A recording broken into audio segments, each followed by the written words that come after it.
Hey, everybody. On today's podcast, we're going to be talking with Mahesh Shetty from ILE. He is an institutional buyer. Really cool conversation we're going to have about the state of the market for institutional buyers as a whole. Got to listen in. Welcome to the Property Management Mastermind Show with your host, Brad Larson. Brad owns one of the fastest growing property management companies in San Antonio, Texas. This podcast is for property managers by property managers. You'll hear from industry-leading professionals on best practices, new ideas, success stories, and lessons learned. This is your opportunity to learn about the latest industry buzz surrounding property management, as well as tips and strategies to improve your business. Need a repair at 2 a.m.? Easy does it. Easy Repair coordinates maintenance and nothing else, and takes after-hour maintenance calls for property managers, working with your property management software, so you can see exactly what Easy is doing without leaving your own software. From Las Vegas, Nevada, our full-time maintenance coordinators will dispatch your work orders directly with your vendors. Give us a call at 800-488-6032. Or visit our website, easyrepairhotlinellc.com. If you are looking to enhance your tenant's move-in experience, cut down on phone calls or emails to you or your staff regarding utilities, then you must connect yourself, your team, and your tenants with Citizen Home Solutions. Citizen Home Solutions takes the hassle of utilities off your hands and your tenants. Best of all, we do it for free. Build us into your tenant benefit package. Oh, and start benefiting from our revenue share program. Yes, we pay you a quarterly commission on specific services your tenant opts into. Want to know more? Give us a call today at 877-528-3824 or visit pmcpartner.com. Welcome, everybody, to another edition of the Property Management Mastermind Show. I'm your host, Brad Larson. Now, today's guest, I've got Mr. Mahesh Shetty coming at us. Now, he is an institutional buyer working with ILE and a fantastic organization. All of these are good things for the property management industry because we're seeing professional owners come into the space that's offering us as managers lots of benefits. We're providing each other a fantastic service, and it's a pleasure to have this level of gentleman on our show. He is a CEO at a very high level, dealing in billions of dollars, and it's a really pleasure to have him. It's a privilege to have him on the show today. So without further ado, I'd like to introduce Mr. Mahesh, have him give us a few minutes of his time, tell us who he is and what he's doing, and we'll go from there. How are you doing? I'm good, Brad. Thank you for having me on the show. I really appreciate it. I've really enjoyed working with Rentworks. You have a terrific team of people. I have to tell you, there is not a single person in my organization who doesn't say a good thing about your team and what you guys are doing out in the market. So thank you. A quick introduction to ILE Homes. We started 2 years ago. Our background is primarily hedge fund, private equity, institutional investment in real estate. And we always liked the single family rental space. So when we started 2 years ago, what we did was we collected talent. So our team collectively has over 200 years of experience. We have either bought, renovated, or managed over 10,000 homes. And in commercial real estate in general, we have conducted transactions exceeding $3 billion. And all that is to say that we are with a lot of gray hair, if you will, and experience and wanting to do the right thing by our property managers and by the tenants who are our customers. And I think what we look for in the market is to develop close relationships with property managers like Rentworks who have a deep understanding of the local market, are able to guide our investment decisions correctly. At the end of the day, our goal is to create a tenant-centric model. If the tenant is not happy, we are not making money, the property manager is not making money. So our goal is to collectively be on the same page, where the tenant comes first, and then we are all here striving to make the tenant's experience better. So what we do, every property that we buy, we renovate it, to make it as new. We put, new appliances, new HVAC, new water heaters, granite countertops, where applicable, new flooring. So essentially what we are wanting to do is when the tenant comes in, they have a very good experience and they stay with us longer because we are providing a quality product. the larger mission behind a company is to create wealth and do good. I mean, I think we can all agree, the US is the best country to be in, from doing business, doing, the environment that we all operate in, and we all blessed to be here. But we also have the obligation and the responsibility of giving back. And I think our team takes that very seriously. So our goal longer term is to create a framework where we are able to give back to the community, whichever community that we are working on. We are aggressively buying properties in different markets. We are in Texas, we are in Florida, and we're in Nashville. Before the end of the year, we expect to be in 7 other markets. Before I end the conversation with Brad today, I'll be able to give you our telephone number and an email address so you can reach out to us if you have any portfolios, et cetera, that you want to sell in any of the given markets. So thank you, Brad. That's a quick introduction of ILE. No, great stuff. I appreciate you doing that. And because one of the reasons I wanted to bring you on was to help convince people that the institutional buyers are not necessarily the boogeyman, right? And so what I'm talking about is there's institutional buyers that want to do the good things. They're real people like Mahesh and his team. They're doing it at a scale that maybe not as giant as Zillow or some of the others, but they're still doing it at a very high level. And we have a great relationship together because guess what? We only have to deal with 1 or 2 points of contact to manage 10, 50, 1,000 homes, whatever that institutional buyer has. They're not so much concerned about the color of the drapes and the exact school district. They're more concerned with just making sure the tenant is happy. When the repairs need to be done, they either have their team that can do the repairs that they've already hired, and or they're very quick to approve repairs, meaning that you can get things done quickly where you're not going to run into a roadblock with a private owner that says, I want 3 bids before we change the air conditioning filter out. And so we're not going to run into that. Now, I got to back up a little bit, give you a side story. So we tried to get on this podcast yesterday. We just had some technical difficulties, and it reminded me of a story of when I was in the Army. And this is going to be a long, boring story, but we got to fill in some of this because, Mahesh is, he's a CEO. He's got lots of time on his hands. I'm sure he's more apt to want to hear these boring stories from me in my Army days, but I'll make it quick. And so we're on a weapons range one day, and there's a signal officer in the tower. And down shooting gunnery was the battalion commander, a gentleman very much like a Mahesh, where he's a CEO level. That's what battalion commanders are like. They're very important people. And Mahesh was having technical difficulty yesterday, so it reminded me of the story. So the battalion commander couldn't get through his headset and get on his headphones, and they weren't working correctly. And there's the signal officer up in the tower, maybe a few hundred yards away, saying, "Well, sir, all you got to do is change out your headset and do this and do that." And the battalion commander, again, very much like a CEO, says, "I don't change out headsets. I change out signal officers. Get your butt down here and fix it." And so it reminded me of the value of Mahesh's time. And so we did our very best to try and get the situation fixed. But hey, we're on today talking about good things in the world. And so I wanted to lead that into potentially going on a nice little fun topic. We've challenged ourselves with a discussion point here several times. So Mahesh, what do you think of Zillow and what's going on with them? Interesting question. I think Zillow is an example of where a hubris comes before knowledge.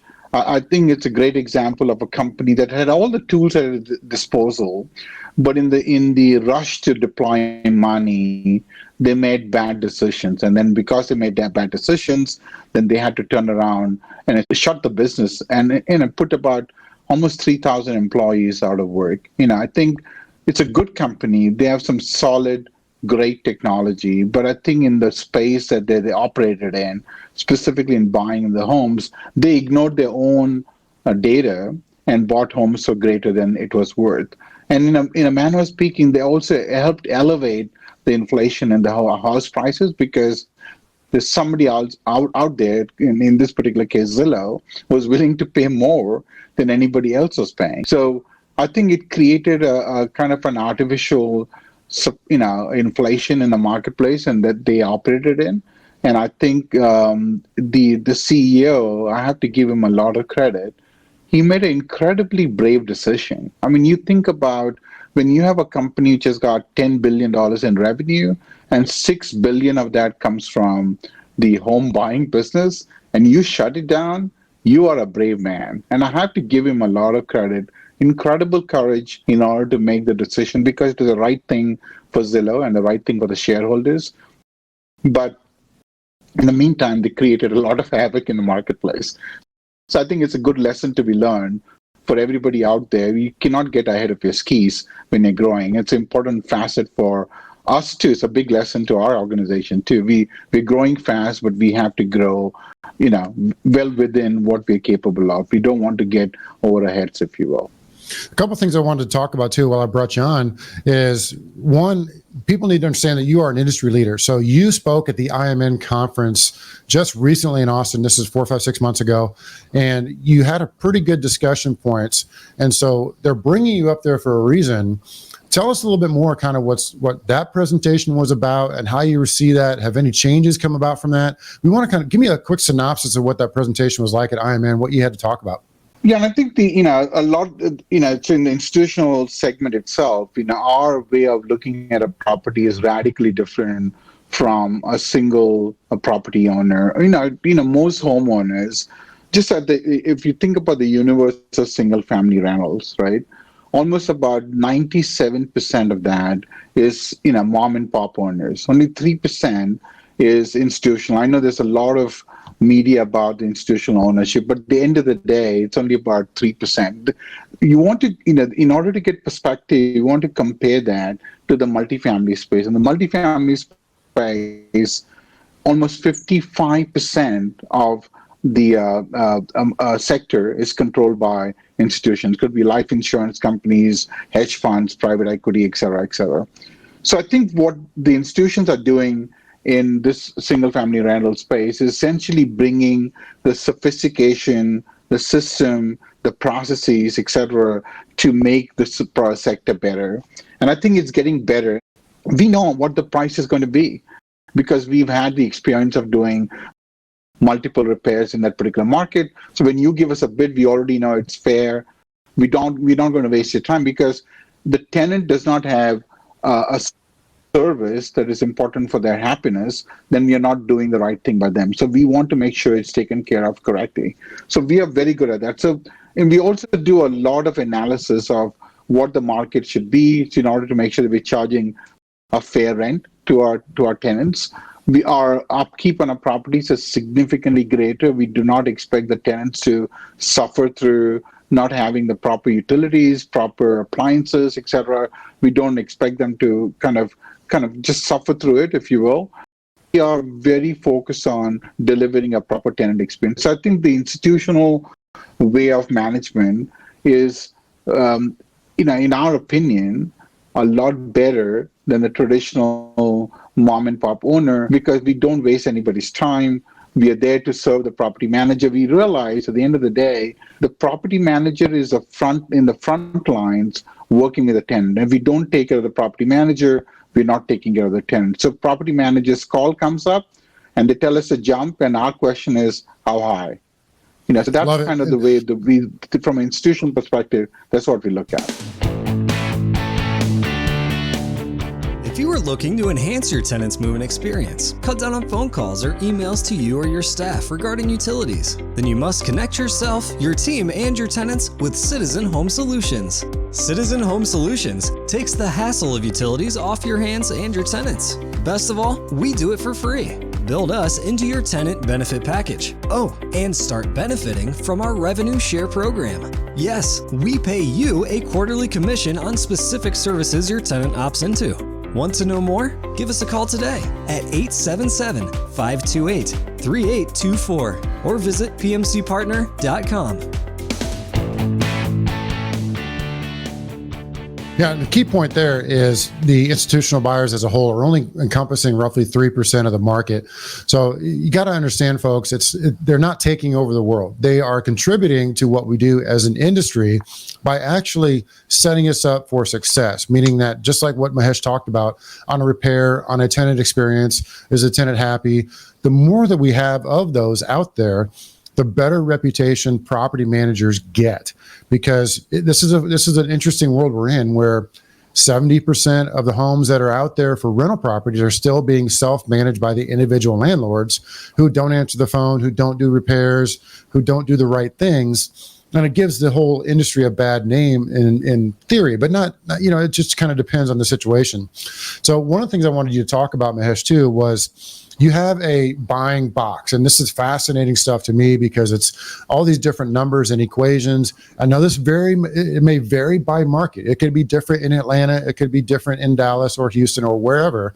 But I want you to talk about just conceptually what that buying box is. So when you guys are out there looking for homes, you want it to meet a few criteria. Give us a few minutes on that. Yeah, so you're right. So the buying box is a function of what can we afford to buy in a particular market. So our product niche, if you will, we are in what we call the bluish white collar space. The police officer, the school teacher, the nurse, the restaurant manager, the hotel front desk manager, where the husband and wife both are working, the dual income, and they can afford the rent, but may not have the wherewithal to go buy a house. Not yet. They will give them a couple 3 years and be able to do that. So we are the proverbial bridge between a multifamily apartment where you don't want to bring up a family and owning your own house. So we are the pathway to ownership. So when we look at a home, we look for the gross yield. What does gross yield mean? Gross yield is the total rental income of the property divided by the purchase price. We look at that's one factor we look at. The other thing that we look at is the cash flow. We don't buy any properties which is not cash flow positive. When I say cash flow positive, I mean after paying the expenses, after paying the debt service on the property, it has to be cash flow positive. Number three, we look at age. We don't want to buy properties which are very old, in our case, older than 1980, because the plumbing in those homes are a little bit different, and we run the risk of having a major plumbing crisis that they don't want and don't like. So we try to minimize the problem by trying to buy newer homes in our portfolio. And then in terms of because we're making it as new, we also go into very solid, stable neighborhoods with closer to schools, safe. People don't have to worry about bringing up a family, because when you have children, the most are as we evolve as adults, we go from whichever stage of life you're in. But when we're adults and we get married, then our responsibility and focus is on the children, and we have to take care of the children's welfare. Our homes are geared to give that homely feeling, and allows the couples to prepare for their own home ownership experience. So that's kind of what we look for overall. Does that answer your question, Brad? It does. And so it leads me into another different question. That's a great way to say that, huh? It leads me into a different question of an open-ended discussion where we talk about this a lot. We think this is one of the newest, hottest trends in coming in the next 12, 18 months, or even the long time future, is the build to rent model. Now, you're purchasing pre-existing homes. And so I want you to talk about your perspective or your involvement with any sort of build to rent to kind of give us some more knowledge about what's going on in that space. On the build to rent model, you mean? So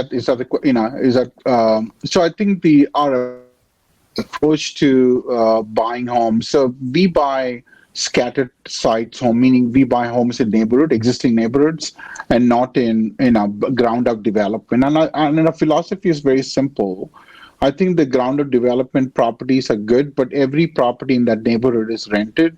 So we feel that over a period of time, that property is not going to appreciate as much as a property in a stable neighborhood. That's one. Number two, because it is so difficult and so expensive to buy land, we prefer, we feel that the commuting distance between a build to rent development and the downtown job market or whichever job market is going to be substantially greater than buying a home in a stabilized neighborhood.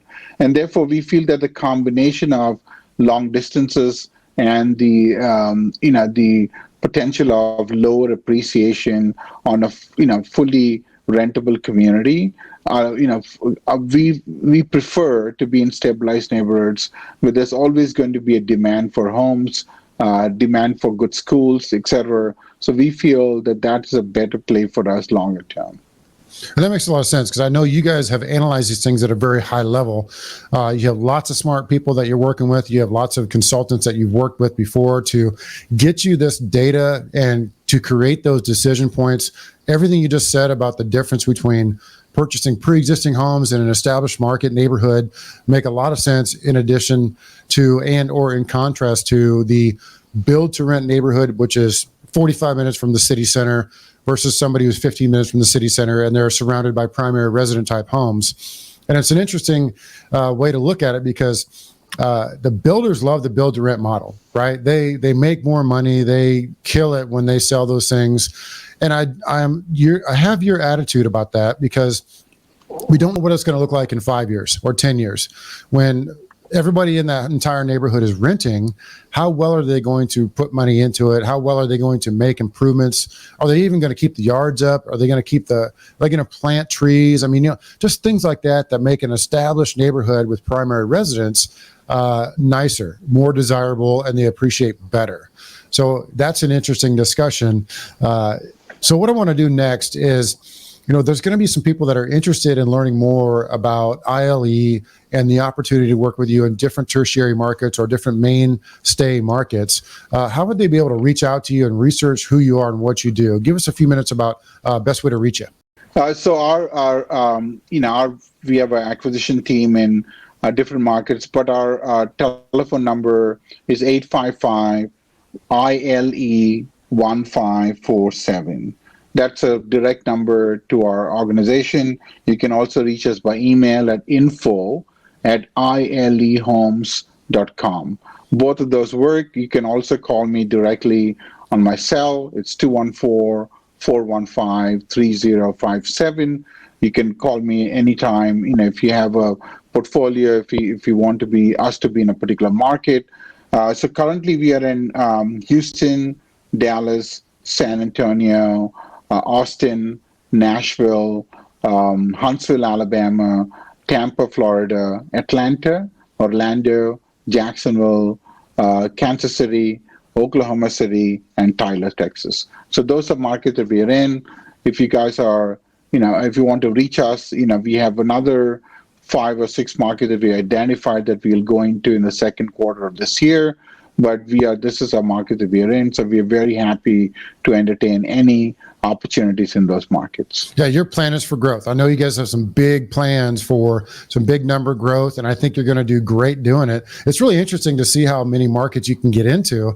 Now, obviously, you've avoided, for whatever reasons, geopolitical or just financial reasons. But some, the ones you mentioned, have been the hot growing markets in this whole population shift that we are seeing now. With, for whatever reasons you want to throw out there, that obviously people are moving around the country for different reasons, and it's creating a lot more demand in some of those markets that you mentioned. So I appreciate your time today, Mahesh. It's been a really cool conversation. I respect a lot what you guys are doing. It's really neat to see, and it's also an opportunity for us to elevate the industry as a whole, working together. Appreciate what you're doing, and let's stay in touch. Thank you, Brad. Appreciate it. FindDigs makes your leasing process lightning fast and 100% fraud-proof straight from the applicant's phone. FindDigs not only instantly verifies income by connecting directly to bank accounts without any documents uploaded, but also uses 3D selfies and facial match technology to perform complete fraud-proof bank-grade identity verification, allowing property managers to process applications in under an hour. For more information, check out their website at www.finddigs.com or reach out to Henson at henson@finddigs.com. This has been a podcast episode by PropertyManagementProductions.com. Be sure to subscribe to our podcast, leave us feedback, and come back for our next episode.